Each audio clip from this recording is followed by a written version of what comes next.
Di bulan Ramadan, di setiap tahun, masjid selalu diingat secara mainstream. Masjid didekati beramai-ramai, siang, malam, sore atau senja menjelang buka puasa, masjid menyediakan makan bersama. Betapa nikmatnya. Dan salah satu masjid utama dalam kerangka Republik Indonesia yang menarik untuk dibicarakan adalah Masjid Istiqlal. Terutama ada beberapa fakta yang menarik dari cerita Istiqlal ini. Apa saja itu? Saya, Muhyiddin M. Dahlan, dokumentator partikelir dari Warung Arsip Bantul, Yogyakarta, Jas Merah, Mojok.co. Inilah politik Istiqlal dan Muslim tanpa masjid. Adalah pertama-tama dan pada tahap utamanya membangun jiwa bangsa.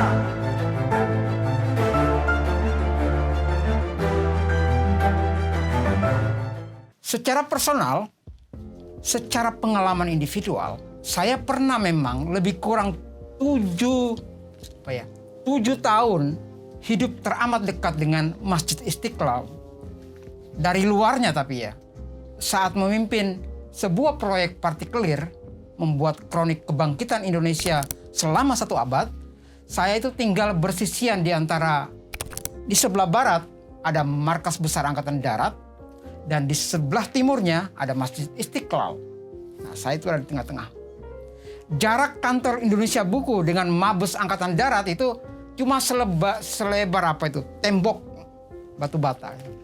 Jadi setiap upacara bendera Angkatan Darat itu selalu kita dengar pagi-pagi, setiap jam 7. Sementara dengan Istiqlal, kita berjarak selebar Sungai Ciliwung. Di Jas Merah kali ini, saya tidak sedang membahas pengalaman individual itu, pengalaman yang subjektif itu. Di Jas Merah kali ini, saya memperlihatkan kepada Anda semua beberapa fakta dari keberadaan Istiqlal, baik sebagai rumah Tuhan, sebagai rumah bersama kebanggaan komunal sebagai negara Indonesia, maupun sebagai tempat perebutan politik di dalam masjid itu. Fakta pertama, Istiqlal dirancang dan dibangun di masa Soekarno, tetapi diresmikan oleh Jenderal Besar Soeharto. Jadi secara de jure, Masjid Istiqlal itu diresmikan oleh Presiden Soeharto 22 Februari 78. Anda bisa garis bawahi pidato Presiden Soeharto saat meresmikan Istiqlal itu. Jadikan Istiqlal arena pendalaman ketakwaan. Lain dari itu nggak boleh. Pendalaman ketakwaan. Di luar kepentingan ibadah nggak boleh. Garis bawahi karena bagian akhir video ini saya akan tunjukkan ironinya. Presiden Soeharto di tanggal 22 Februari 78 itu juga memastikan semua organisasi yang menggunakan nama Istiqlal harus mencopot nama mereka. Yang sudah terlanjur pakai, copot segera. Istiqlal hanya untuk nama masjid ini saja. Dan yang menarik, Frederick Silaban tidak ada di dalam peresmian masjid hasil rancangannya ini. Fakta kedua, Masjid Istiqlal dirancang oleh arsitek Nasrani yang bernama Frederick Silaban. Silaban sendiri berasal dari Tapanuli, lahir seumuran Syarikat Islam 1912, cuma beda dikit, dia 16 Desember. Silaban hijrah ke Jakarta ketika Soekarno sedang dalam tekanan politik luar biasa oleh pemerintah kolonial karena aktivitas politiknya di Partai Nasional Indonesia. Silaban nyampe di Jakarta, artinya di tahun-tahun awal 30-an. Sebagai anak STM, sebagai orang teknik, Silaban ini kerja di Dinas Ketentaraan dan Pekerjaan Umum. Kalau Angkatan Darat, tentara itu, kalau orang teknik itu biasanya kerjanya di Zeni, bagian Zeni. Dia kepala Zeni Angkatan Darat. Keilmuan arsitektur didapatkan Silaban dari akademi di Amsterdam, Belanda. Singkatnya begitu. Dan hanya butuh 5 tahun Silaban sekembalinya dari studi di Amsterdam, di tahun 55, ia menjuarai suatu lomba untuk merancang pembuatan masjid yang kemudian kelak kita semua kenal bernama Istiqlal. Nama karya Silaban yang memenangkan sayembara itu, koreksi saya jika keliru, bernama Ketuhanan. Jadi ketuhanan. Khusus Istiqlal ini Soekarno sangat-sangat memuji. Betul-betul karya Silaban terpuji. Setinggi langit Soekarno memuji Silaban ini. Dia nyebutnya apa ya? By the grace of God. Itu pujian Soekarno kepada Silaban. Menurut sejarah lisan, sebetulnya Silaban ini sebelum ikut lomba, dia konsultasi dulu dengan Soekarno. Boleh nggak sih saya ikut? Dan menurut cerita, keduanya berkawan. Dalam artian mereka satu frekuensi sebetulnya. Mungkin karena sama-sama tukang insinyur. Satunya sarjana ITB, Soekarno. Satunya lagi Silaban, lulusan Amsterdam. Baik Soekarno maupun Silaban menjadi bestie dan klop dalam keilmuan teknik sipil. Saya membahasakannya, jika di sastra ada yang disebut dengan pujangga istana, mungkin Silaban ini adalah arsiteknya istana yang republik, bukan arsitek kolonial. Pada masa itu, Soekarno memang lagi bersemangat menunjukkan Indonesia sebagai negara yang bukan kaleng-kaleng, Indonesia yang bisa loh bikin ini, bisa bikin itu. Termasuk Indonesia bisa bikin masjid terbesar dan termegah di bawah kolong langit Asia Tenggara. Silaban bisa membaca spirit national pride yang digemakan oleh Soekarno itu, yang digaungkan oleh Soekarno. Apalagi tahun saat Frederick Silaban diumumkan sebagai pemenang, Indonesia sukses menjadi tuan rumah Konferensi Asia Afrika di tahun 55. Tapi gimana dengan duitnya? Kalau dalam bahasnya si Ustaz Mansur itu, dari mana dapat duitnya itu loh? Jawabannya adalah gotong royong. Bentuknya seperti apa dana gotong royong itu? Apakah seperti Danantara itu? Jelas, patungan. Semua pihak mesti nyari duit. Dari sisi Nasrani, Silaban adalah Nasrani yang menyumbang secara maksimum energi kreatifnya merancang secara arsitektural seperti apa masjid yang kemudian dinamakan Soekarno dengan Istiqlal ini. Dan inilah fakta ketiga. Di Harian Rakyat, entah bagaimana ceritanya, di koran orang-orang komunis PKI ini, saya berpapasan dengan iklan. Iklan yang bukan sembarang iklan, iklan sirkus. Sirkus yang bukan sembarang sirkus. Ini sirkus kelompok dari Uni Soviet. Seru, serem, hebat. Itu tagline sirkus ini. Dan sirkus ini datang ke Jakarta bersama 46 kru dan semua hewannya. Mereka akan bikin acara di lapangan Ikada. Kalau lapangan Ikada, lapangan Gambir itu loh. Atau sekarang namanya lapangan Monas. Ada 41 alamat loket tiket tersedia. Dan sirkus Uni Soviet ini tampil dalam rangka penggalangan dana pembangunan Istiqlal. Sekaligus pembangunan Monas atau Monumen Nasional. Jadi waktu itu Istiqlal dan Monas itu satu paket pembangunan dan dimenangkan semuanya oleh Silaban, arsitekturnya. Tapi pertunjukan sirkus itu batal. Ada loh pengumuman susulannya di Harian Rakyat. Dan menurut panitia sirkus, penonton yang sudah terlanjur beli tiket diminta untuk refund. Katanya ada komunikasi yang tidak bisa diselesaikan. Nah, saya itu nggak tahu, nggak nemu clippingnya itu. Ini loh, komunikasi yang tidak bisa diselesaikan ini modelnya kayak apa? Antara pihak Yayasan Masjid Istiqlal dan Monas dengan pihak panitia sirkus. Sirkus amal ini berakhir antiklimaks, bahwa bagi sirkus Uni Soviet ini semua, kalau jadi ya, harga tiket masuk ke pihak Istiqlal, tidak usah dikasih ke mereka. Dan itu berakhir batal. Dan ini fakta keempat, korupsi dana pembangunan Masjid Istiqlal. Di tengah penggalangan dana secara gotong royong itu yang bukan danantara, sumbangan di sana sini oleh masyarakat itu mencuat kasus korupsi. Ini belum diresmikan ini masjid, bahkan tiangnya aja belum dipancangkan. Jadi muncul kasus korupsi, dan ini adalah korupsi uang masjid, bayangkan itu. Korupsi dana pembangunan Masjid Republik yang digadang-gadang terbesar di Asia Tenggara. Nekat betul. Dan itu muncul di halaman 1 Harian Rakyat, ya koran komunis ini.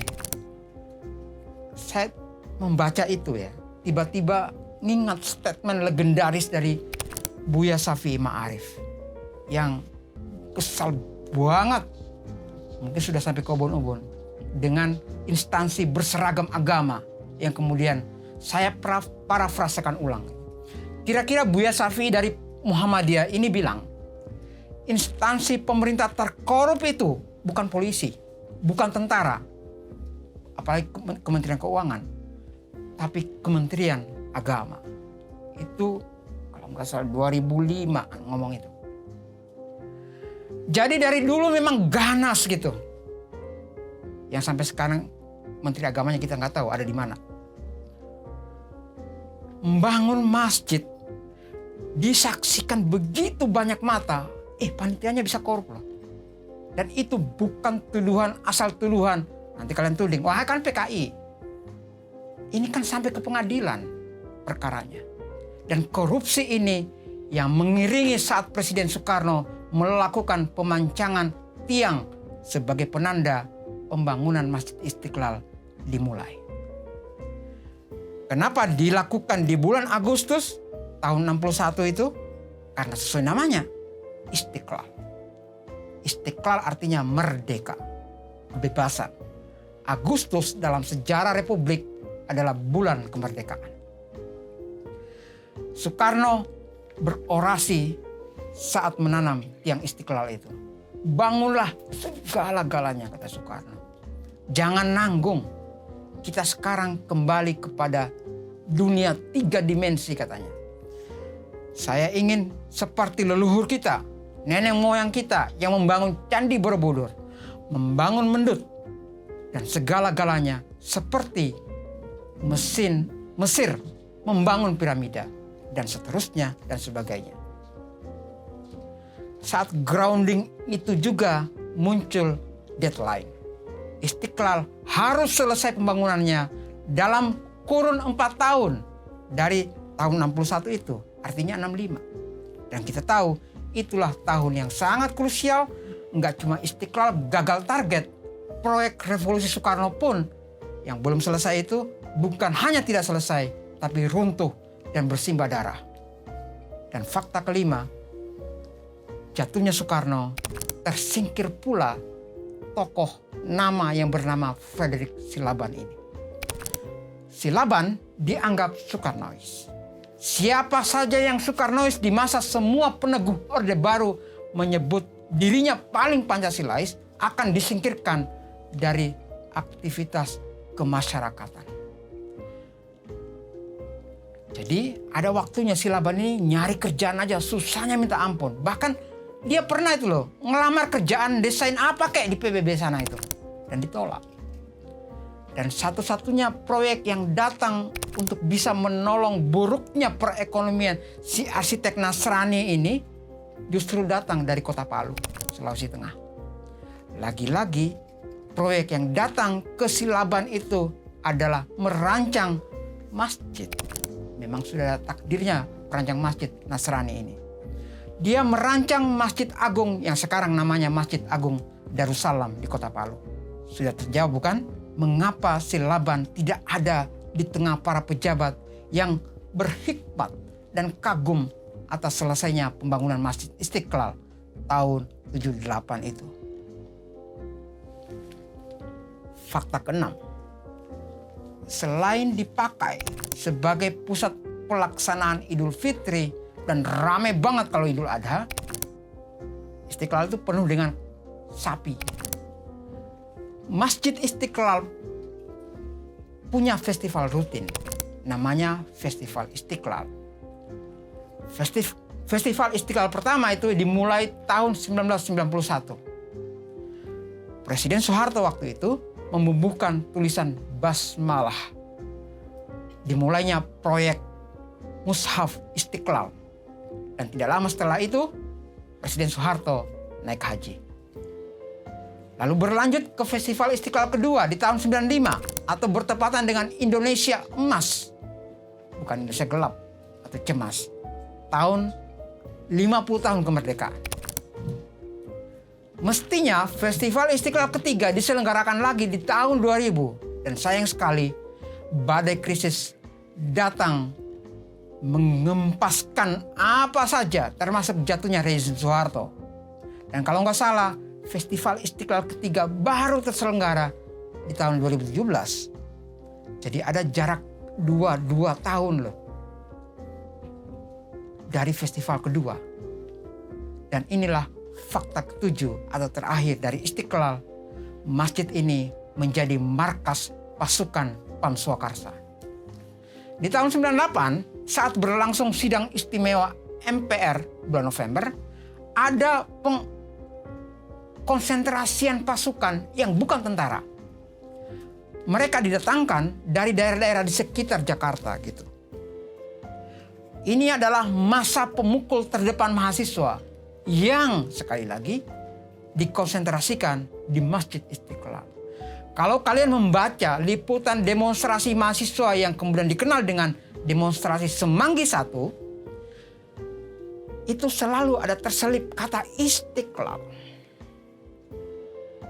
Bahkan Presiden Habibie waktu itu dan Wiranto kenalannya itu mereka berdua itu di Masjid Istiqlal. Dan Pam Swakarsa itu adalah proyeknya Wiranto. Kalau kalian nggak percaya, silakan ya adminnya nampilkan semua liputan tentang Semanggi I itu. Jadi diksi, sekali lagi, diksi Istiqlal itu hadir bersamaan dengan terbentuk dan bergeraknya pasukan paramiliter untuk mengamankan sidang istimewa MPR. Kalau dulu Soeharto bilang, ini tempat adalah memperdalam ketakwaan, 98 enggak. Dan di saat itulah, di saat Istiqlal menjadi markas komando Pam Swakarsa paramiliter bentukan Wiranto itu, di saat itulah, di suatu sore jahanam, Wawan ditembak mati di depan kampusnya sendiri. Jadi apa hubungan aksi Kamisan yang sudah ratusan kali digelar itu di seberang Istana Negara dengan Istiqlal? Ya jawabannya ini. Seperti ini koinsidensi historis aksi Kamisan dan Istiqlal. Dan mereka dekat aja itu. Kang Jalal atau Cendekiawan Jalaluddin Rahmat pernah nulis esai di masa itu. Bagaimana kelompok, ini misalnya ya, salah satunya itu dari sekian aliansi yang bermihrab di Istiqlal itu, ada kelompok namanya Furqon. Dan kelompok Furqon ini divalidasi oleh MUI. Furqon ini agak aneh. Akronimnya itulah Forum Komunikasi Umat Islam Penegak Keadilan dan Konstitusi. Nah, disingkat Furqon. Jadi Furqon ini menurut Kang Jalal tiba-tiba saja membangun aliansi dengan ABRI yang mengingatkan Kang Jalal persis dengan Taliban. ABRI yang dibawa Wiranto ini kemudian menyebut ormas-ormas pemukul mundur mahasiswa yang demonstrasi di sidang istimewa ini dengan nama Pam Swakarsa. Emangnya berkarsa sendiri? Enggak lah, itu karsanya ABRI. Dan Istiqlal menjadi markas atau makonya mereka, markas komando mereka. Dari peristiwa Istiqlal dan demonstrasi mahasiswa di sidang istimewa MPR inilah lahir esai monumental Kunto Wijoyo. Kunto Wijoyo ini adalah sejarawan yang tawadu, sastrawan yang gak menggebu-gebu, orang Ijmi juga, orang Muhammadiyah juga. Kunto Wijoyo menulis esai Muslim Tanpa Masjid. Orkestrasi politik massa yang dilakukan dari Masjid Istiqlal menegaskan bahwa kami adalah Muslim, ini masjid kami. Kira-kira itu poin utamanya. Sementara yang di sana itu, ternyata mahasiswa yang dituding oleh kelompok Furqon tadi itu, contohnya, sebagai kelompok Marxis. Mereka mengucapkan itu selebaran mereka. Ternyata mereka juga adalah Muslim. Kata Kunto Wijoyo. Mereka yang berdemo itu, tapi titik berangkatnya bukan dari masjid. Baik Masjid Istiqlal maupun Masjid Al-Azhar di Kebayoran, oleh sejarawan Kunto Wijoyo kemudian disebut Muslim Tanpa Masjid. Mahasiswa yang berangkat dari berbagai kampus itulah Muslim Tanpa Masjid itu. Akankah template sejarah ini terulang kembali? Saya Muhyiddin M. Dahlan, dokumentator partikelir dari Warung Arsip, dari Akademi Bahagia dan toko buku Mojok di Kabupaten Sleman, Yogyakarta. Sampai jumpa.